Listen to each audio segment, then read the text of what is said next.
jealous of them when they prosper. We're lacking. We have to examine ourselves. What are we doing? What are we saying to produce that manifested power that God is saying that we have?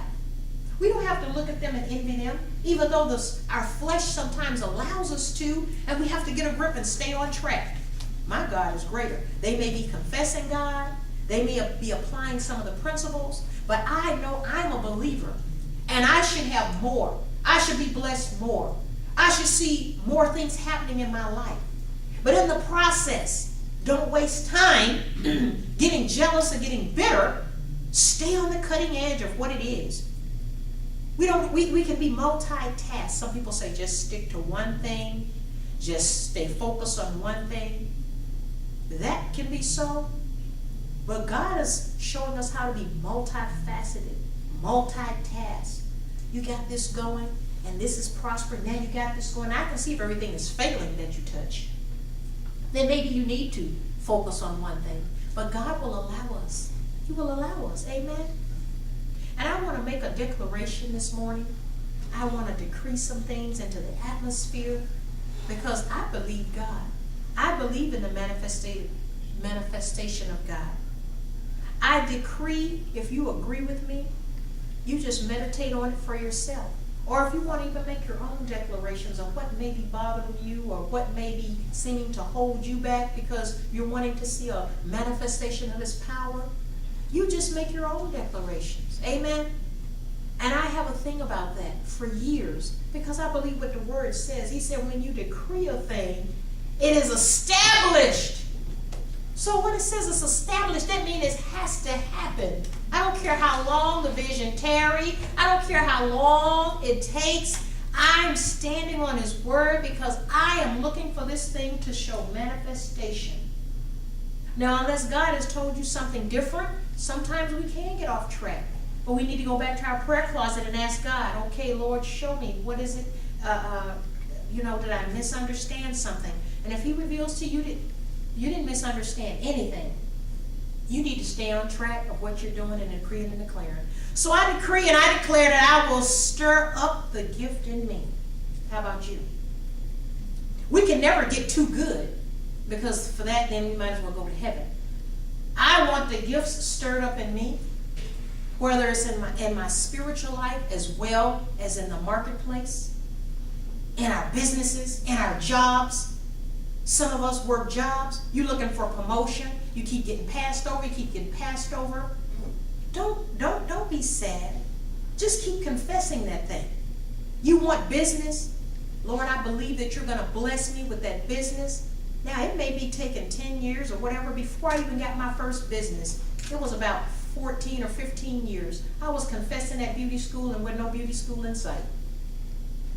I wanted to shop, but I wanted a beauty school first.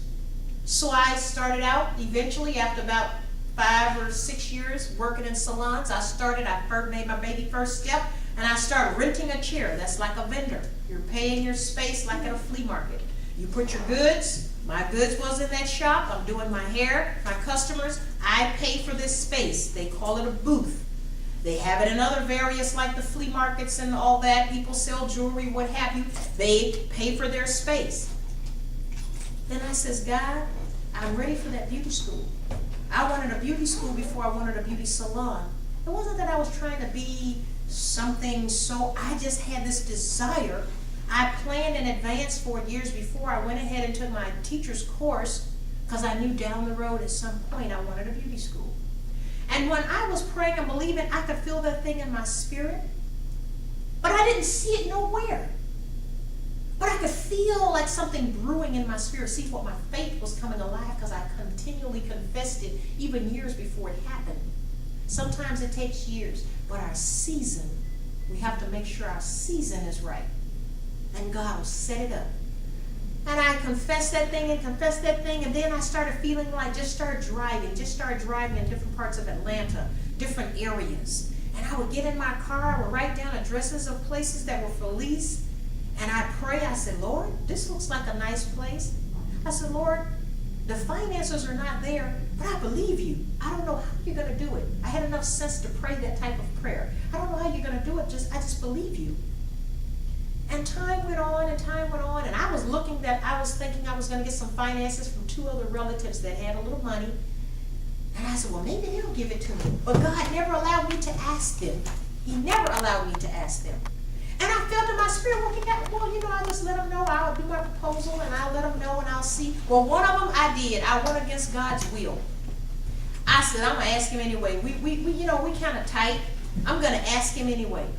When I asked my cousin for that loan, and I said I wanted to do a proposal, he was a businessman. He has a right to ask me about my projections and all that stuff. Well, he didn't feel it was worth investing. I said, come on, in the beauty industry, you're going to make something. And so he said, yeah, but not all beauty business are prosperous. I said, yes, that's true. I said, but I just believe. And when he turned me down, it seems like my world ended. Why? Because I took my eyes off of God and I started focusing on my cousin with the money. Then I had another cousin with money. Well, then he got caught up in some different things. I'm not going to say a name. He was a celebrity football player. He was blamed for murdering his wife. And I said, well, maybe he don't really know me that well, but if I submit my proposal, I'll let him know that his father and my grandmother's father were first cousins, and he knows some of the other cousins in California. Maybe I started getting too anxious, and I started trying to depend on man. Now, God will allow you to ask man, but you have to know he told you to ask man. So then the Spirit of God started stirring. I was getting something foul. So that was blocked because he was on trial for murder. So he knew he'd all the money he had.